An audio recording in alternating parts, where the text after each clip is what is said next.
நண்பர்களே அனைவருக்கும் வணக்கம். இந்த ஒரு வீடியோவில் நம்ம எதை பற்றி பார்க்க போகிறோம் அப்படின்னா, நேற்று நமக்கு வெளியான இந்த ரிசல்ட் அப்டேட்டை பற்றி தான் பார்க்க போகிறோம். ஃபஸ்ட்டு வந்து பார்த்தீங்க அப்படின்னா, உங்களுக்கு இந்த ஹானரபிள் பிஏ அந்த பிஏக்கான ஒரு ஷார்ட் லிஸ்ட் வந்து அனௌன்ஸ் பண்ணியிருக்காங்க. அதே போல் 30ஆம் தேதி இன்னொரு ரிசல்ட். என்ன ரிசல்ட் அப்படின்னு பார்த்தீங்க அப்படின்னா, வெயிட்டிங் லிஸ்ட். யாருக்கெல்லாம் இந்த வெயிட்டிங் லிஸ்ட் அப்படின்னா, கடந்த 2024 எக்ஸாம் எழுதின junior bailiff, senior பெய்லிஃபு, process writer, examiner, reader, இந்த மாதிரியான எல்லா போஸ்டிங், ஜெராக்ஸ் ஆப்ரேட்டர், டிரைவர், இந்த மாதிரியான எல்லா போஸ்டிங்க்குமே வெயிட்டிங் லிஸ்ட் வந்து அறிவிப்பு வெளியே இருக்குது. ஸோ இந்த ஒரு வெயிட்டிங் லிஸ்ட்டில் உங்களுடைய பேர் வந்து இருக்குதா இல்லையா அப்படின்றத வந்து பார்த்துக்கோங்க. கண்டிப்பாக வெயிட்டிங் லிஸ்ட்டும் ஒரு முக்கியமாக வேணும் அப்படின்றது தான் வந்து சொல்ல முடியும். ஸோ நம்மளால்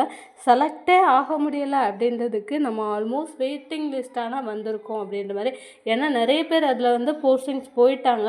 இப்போ லாஸ்ட்டாக வந்து வெயிட்டிங் லிஸ்ட் வந்து ரிலீஸ் பண்ணியிருக்காங்க. அதே போல் வந்து பார்த்திங்க அப்படின்னா, நம்ம 2024ஆம் ஆண்டு எக்ஸாம் எழுதுனா ஆஃபீஸர்ஸ், மசால்ச்சி, watchman, gardener, sweeper, room boy, இந்த மாதிரியான பல்வேறு போஸ்டிங்க்கு எப்போ வந்து செலெக்ஷன் லிஸ்ட் வந்து ரிலீஸ் பண்ணுவாங்க அப்படின்றது நிறைய பேரோட கேள்வியாக இருக்குது. எப்போ தான் இந்த செலெக்ஷன் லிஸ்ட் விடுவாங்க அப்படின்னு.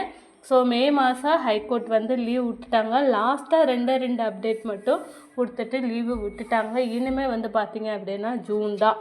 ஓகேவா? ஜூன் மாதம் பிறந்ததுக்கு அப்புறம் தான் இனிமேல் மெட்ராஸ் ஹைகோர்ட்டோட வெப்சைட்டில் நம்ம ஏதாவது ஒரு ரிசல்ட்டோ இல்லை ஏதாவது ஒரு அப்டேட் வந்து நம்ம எதிர்பார்க்கலாம். ஆல்மோஸ்ட் ஏப்ரல் 30 நம்ம சொல்லியிருந்த மாதிரி ஏப்ரல் 30க்குள்ளே உங்களுக்கு வந்து ரிலீஸ் பண்ணலை அப்படின்னா ஆல்மோஸ்ட் வந்து பார்த்திங்க அப்படின்னா உங்களுக்கு ஜூன் மாதம், மே மாதம் ஃபுல்லாக ஹைகோர்ட் லீவு அப்படின்னா ஜூன் மாதம் தான். ஆனால் மெட்ராஸ் ஹைகோர்ட்டோட இது வந்து இந்த எலெக்ஷனில் வந்து வராது, எலெக்ஷன் டைமில் எந்த ஒரு ரிசல்ட்டும் வந்து பப்ளிஷ் பண்ண மாட்டாங்க அப்படின்ற மாதிரி எல்லாம் வந்து நிறைய சொல்லியிருந்தாங்க. ஆனால் வந்து பார்த்திங்கன்னா இல்லை, இந்த மாதிரி வெயிட்டிங் லிஸ்ட்டு அப்புறம் ஷார்ட் லிஸ்ட் எல்லாமே வந்து ரெடி பண்ணி நமக்கு அனுப்பியிருக்காங்க. இதே போல் வந்து பார்த்திங்க அப்படின்னா இந்த ஆஃபீஸ் அசிஸ்டண்ட்டுக்கும் எல்லாமே வந்து ரெடி ஆயிடுச்சு. ஓகேவா?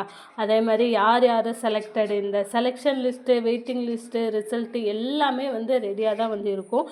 நமக்கு வந்து பார்த்திங்க அப்படின்னா இந்த ஜூன் மாதம், அதாவது அடுத்த 1ஆம் தேதியிலேருந்து நமக்கு ரிலீஸ் பண்ணுறதுக்கான வாய்ப்பு இருக்குது. நம்ம கட் ஆஃப் மார்க்கை பற்றி ரெகுலராக வந்து பேசிகிட்டே வந்து இருக்கிறோம். யாருக்கு எவ்வளோ மார்க் வந்து இருந்தது அப்படின்னா, கட் ஆஃப் மார்க்கு இருந்தது அப்படின்னா வேலை கிடைக்கிறதுக்கு அதிகப்படியான சான்ஸ் இருக்குது அப்படின்றத. ஸோ மறக்காமல் நம்மளுடைய சேனலை ஒரு சப்ஸ்கிரைப் பண்ணி வச்சுக்கோங்க. இந்த ஒரு வீடியோ மறக்காமல் லைக் பண்ணிவிடுங்க. தேங்க்யூ.